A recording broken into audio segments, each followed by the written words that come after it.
안녕하세요. 네.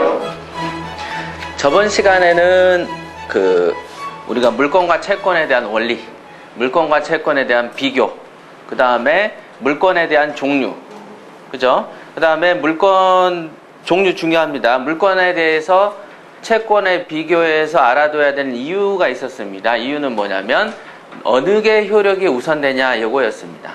왜? 권리 분석을 한다는 거는 내가 추가적으로 부담할 것이 있느냐 없느냐를 판단하기 위해서라고 그랬잖아요. 그죠? 추가적으로 부담을 할 거냐 말 거냐를 따지려면 뭔 순서가 있어야 될 거 아닙니까?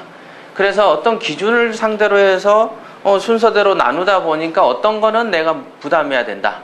이런 거를 분석하려고 권리 분석을 하는 겁니다. 애초부터. 예.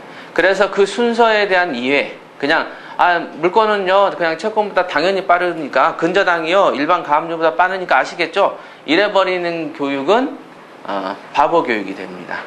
근데 원리를 이해시키기 위해서 제가 자꾸 물건과 채권에 대한 비교를 해드린 거고, 그 비교 사례로 두 가지를 얘기했죠. 하나는 그 사례가 뭐 있었죠? 차용증 1억씩 빌려주고 차용증만 쓴 경우와 근저당을 설정한 경우에 대한 거, 그런 식으로 이제 얘기를 했었죠. 그러니까 던져진 사례에 대해서만 기억을 잘 하셔도 권리 분석이 원리가 쉽게 이해됩니다.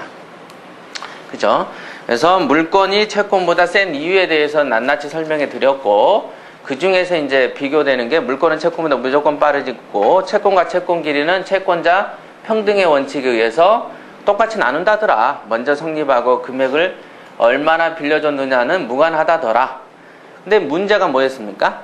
물건과 채권 중에서 채권이 물건보다 우선한 경우가 있더라. 그죠? 그거가 가장 중요한 원리입니다. 그 중에 하나가 소액보증금 최우선 변제 하나 있었죠. 그 다음에 경매 실행비용. 예. 그러니까 안 그래도 돈 띄어서 죽겠는데 경매를 집행하는 그 돈도 후순위 채권이니까 가서 받아라 그런다. 그러면 너무 불쌍하지 않느냐. 다 이런 원리입니다. 유치권한테 왜 그렇게 강한 파워를 줬느냐. 유치권자는 경제적 약자입니다. 그러니까 경제적 약자한테 입법자가 분명히 배려할 수 있는 건, 야, 공사비 못 받았으니까 네가 가압류 한 다음에 소송에서 판결 받아서 그때 압류해서 돈 받아가. 요러면은 너무 가혹하다 이거죠. 그죠? 그잖아요. 노가다 하는 사람들 되게 없는 사람들인데, 그래서 있는 데서 빤스만 입고 들어 누워라. 그렇게 해준 게 유치권이더라. 어제도 이제 교수가 하는 걸 봤는데 유치권에 대해서 그런 설명을 안 합니다. 그러니까 원리를 이해를 하면 좋은데 왜 법에서 굳이 근저당이니 저당이니 이런 제도도 잘 만들어 놓고 왜 이렇게 싸움 나는 공간을 만들었는가? 싸움이 나지 않겠어요? 유치권 하면? 집주인이 예를 들면 이제 물러간 집주인 같으면은 돈 띄었으니까 전화해도 안 받고 도망이 다니겠지만, 저 같은 사람은 야, 내일 준다니까 이렇게 하면서 내 집을 갖다 잡으려 하면 드러내려고 싸움이 거기서 생길 거란 말이죠. 그럼 국가가 법을 만들어서 싸움 생기는 법을 만들었지 않느냐. 이런 게 원인을 잘 생각을 해보시면, 왜 그렇게 유치권자한테는 다 받을 때까지 집을 안 비우게 해줄 권리를 주냐. 그러니까 가짜도 생기지 않느냐. 무슨 뭐 다른 경우는 압류를 해야 되니까 소송 판결을 받아서 판사한테 뭐 자료니 다 제출한 다음에서야 효력을 주면서, 왜 유치권자한테는 무슨 원인으로 그냥 나 돈 받을 거 있어요 하면서 들어놓으면 인정을 해주냐. 그러니까 맨날 깡패나 양아치들, 사기꾼들이 모여있는 데가 유치권이 있는 데입니다. 그럴 거 아니에요. 어떤 장벽이 없어, 장벽이. 그러니까 이런 식으로 법을 미비하게 만든 것도 이제 물론 국회의원들이 노느라고. 요건 좀만 조금만 굴리면 이 법을 완벽하게 맞춰줄 수가 있어요. 그 이상한 애들 안 들어오게. 근데 지금 구조는 이상한 애들이 들어오게 되어 있는 구조예요. 유치권이라는 게. 그런 거를 놔뒀을 때는 이유가 있다. 제가 봐서는 물론 이렇게 판단해서 쓴 책은 없습니다. 대한민국에. 근데 제가 이제 하다 보니까 이렇게 좀 허술하죠. 그것도 법의 취지에 좀 정의에도 어긋난다. 그래서 아까 말한 대로 소수자를 보호하기 위한 어떤 방책이 아니었을까. 금방 말한 것처럼 뭐 근로자 월급 있었죠? 임금채권, 그 다음에 소액보증금 중 일정액, 그 다음에 경매 실행비용. 아마 유치권도 이런 개념하에서 경제적 약자를 보호하기 위한 어떤 특별한 효과를 준 거 아니겠냐 이렇게 생각을 하는 겁니다. 그런 원리를 이해를 하면 유치권이라는 건 정말 쓰레기 음식이라고 하는 이유가 있구나라고 알면 됩니다. 왜? 사회적으로 좀 안 좋은 놈들만 모여있는 시장입니다. 그 시장이. 그죠? 그러니까 여러분들은 고상한 사람과 어울리고 싶으세요? 쓰레기들과 어울리고 싶으세요? 고상한 사람. 그런데 맨 쓰레기 있는데 가라고 막 어디다 책을 써. 그러면 안 된다 이거죠. 자, 일단은 그건 이제 제가 하는 스타일은 항상 복습을 먼저 하고 그 다음에 이제 넘어갑니다.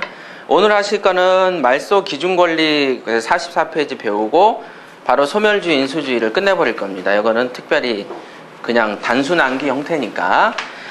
자, 말소 기준권리.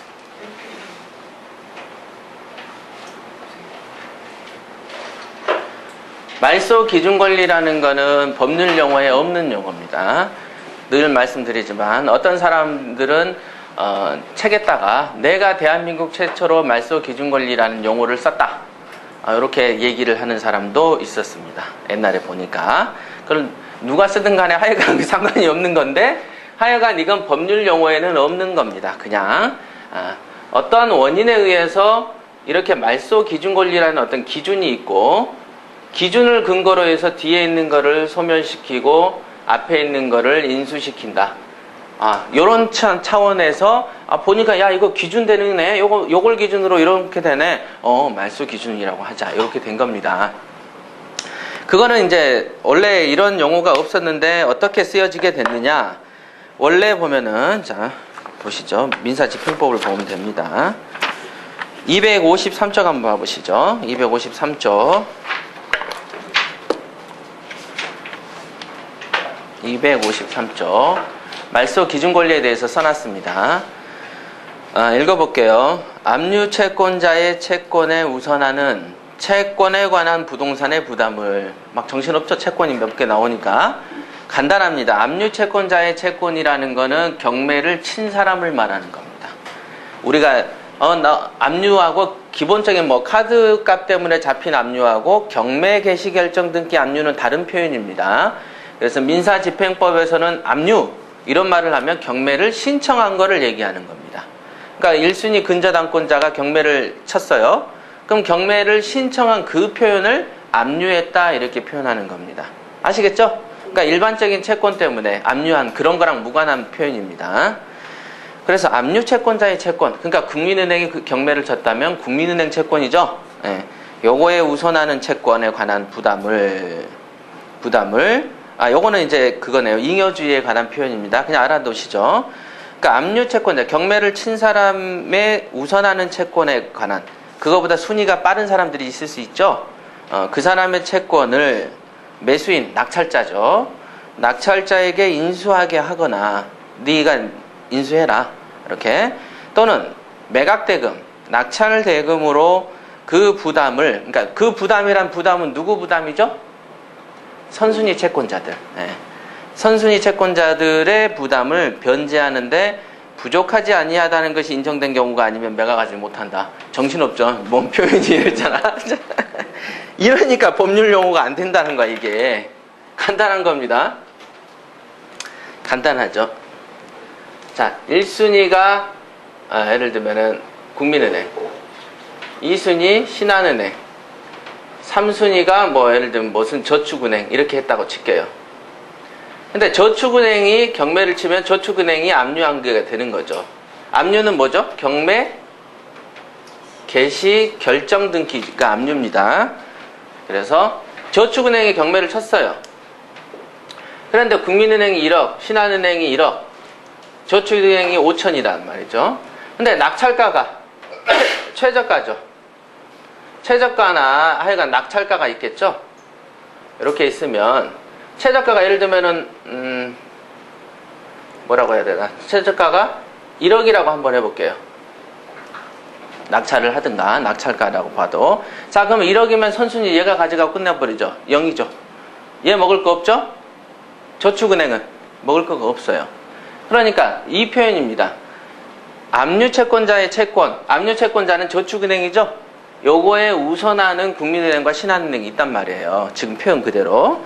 요 채권을 1, 2 채권을 낙찰자가 인수하게 하거나 또는 이 매각대금 1억으로 얘네들을 다 주기가 부족하지 않다는 것이 인정된 경우 아니면 판매하지 말라는 말은 뭔 말입니까? 부족하면 매각하지 못한다 이겁니다. 그러니까 지금 말은 뭐냐?